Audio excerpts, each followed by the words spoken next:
We're in John chapter 12 of the NIV Bible. 6 days before the Passover, Jesus arrived at Bethany where Lazarus lived, whom Jesus had raised from the dead. Here a dinner was given in Jesus' honor. Martha served while Lazarus was among those reclining at the table with him. Then Mary took about a pint of pure nard, an expensive perfume. She poured it on Jesus' feet and wiped his feet with her hair, and the house was filled with the fragrance of the perfume. But one of his disciples, Judas Iscariot, who was later to betray him, objected. Why wasn't this perfume sold and the money given to the poor? It was worth a year's wages. He did not say this because he cared about the poor, but because he was a thief. As keeper of the money bag, he used to help himself to what was put into it. Leave her alone, Jesus replied. It was intended that she should save this perfume for the day of my burial.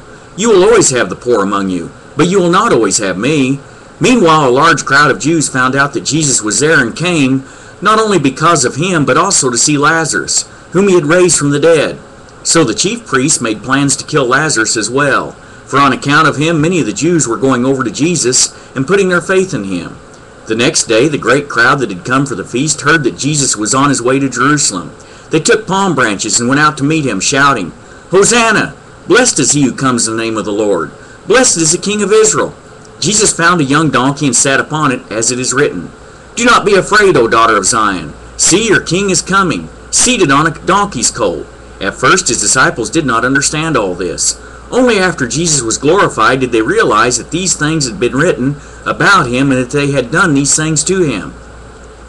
Now the crowd that was with him when he called Lazarus from the tomb and raised him from the dead continued to spread the word.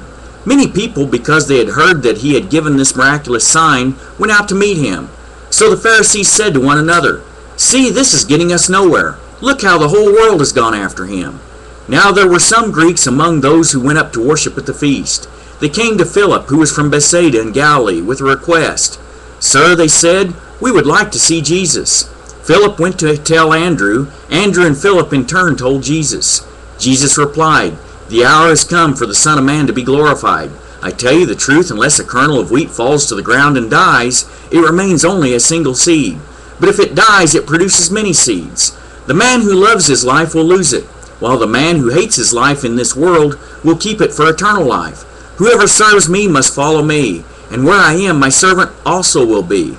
My Father will honor the one who serves me. Now my heart is troubled, and what shall I say? Father, save me from this hour? No, it was for this very reason that I came to this hour. Father, glorify your name. Then a voice came from heaven. I have glorified it, and will glorify it again.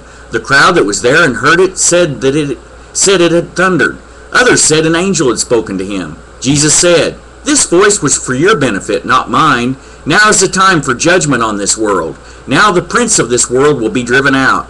But I, when I am lifted up from the earth, will draw all men to myself. He said this to show the kind of death he was going to die. The crowd spoke up. We have heard from the law that the Christ will remain forever. So how can you say the Son of Man must be lifted up? Who is this Son of Man? Then Jesus told them, You are going to have the light just a little while longer. Walk while you have the light, before darkness overtakes you. The man who walks in the dark does not know where he is going. Put your trust in the light while you have it, so that you may become sons of light.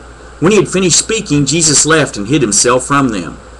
Even after Jesus had done all these miraculous signs in their presence, they still would not believe in him. This was to fulfill the word of Isaiah the prophet. Lord, who has believed our message? And to whom has the arm of the Lord been revealed? For this reason they could not believe, because as Isaiah says elsewhere, He has blinded their eyes and deadened their hearts, so they can neither see with their eyes nor understand with their hearts, nor turn and I would heal them. Isaiah said this because he saw Jesus' glory and spoke about him. Yet at the same time many, even among the leaders, believed in him. But because of the Pharisees they would not confess their faith for fear that they would be put out of the synagogue. For they love praise from men more than praise from God. Then Jesus cried out, When a man believes in me, he does not believe in me only, but in the one who sent me. When he looks at me, he sees the one who sent me. I have come into the world as a light, so that no one who believes in me should stay in darkness. As for the person who hears my words but does not keep them, I do not judge him. For I did not come to judge the world, but to save it. There is a judge for the one who rejects me and does not accept my words.